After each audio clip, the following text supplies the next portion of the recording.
দেখো বন্ধুরা, জঙ্গল থেকে কতটা খড়ই আনছি। ইটেন সুলানি বাকি, আর ইটেন একটু একটু সুলাইছি, গড়ো গিয়ে সুলাইম বাকিটা। আমি এখন নদীর ধারে বই থাকছি। এই দেখো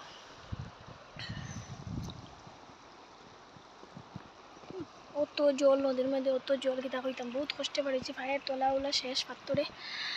তখন আমি গড়ো ফোন করছি, এতটা নিয়ে যাওয়া পসিবল হইতো না। তো ঘর থেকে গাড়ি আর এই দেখো ব্যাগের মধ্যে খাটালা লইছি। এই দেখো ইটার মধ্যে খাটাল, ইকার মধ্যে 7টা খাটাল লই লিছি, বুঝলেনি?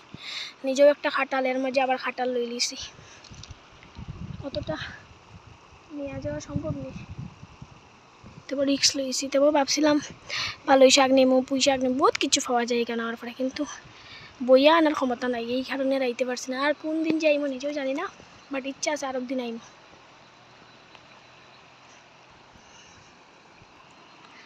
এই দেখুন বন্ধুরা, এটারে গড়ো গিয়া একটু উফরে উফরে খাটতে লাগবো। বালাটিকে খাটছি না, কিন্তু স্পেশালি আমার খরল খাইতে খুব ভালো লাগে। এখানে আমার পরে সবাই গেলে কর তুমি গীতা পাহাড়ির মানুষ নি, বাট আমার বহুত ভালো লাগে।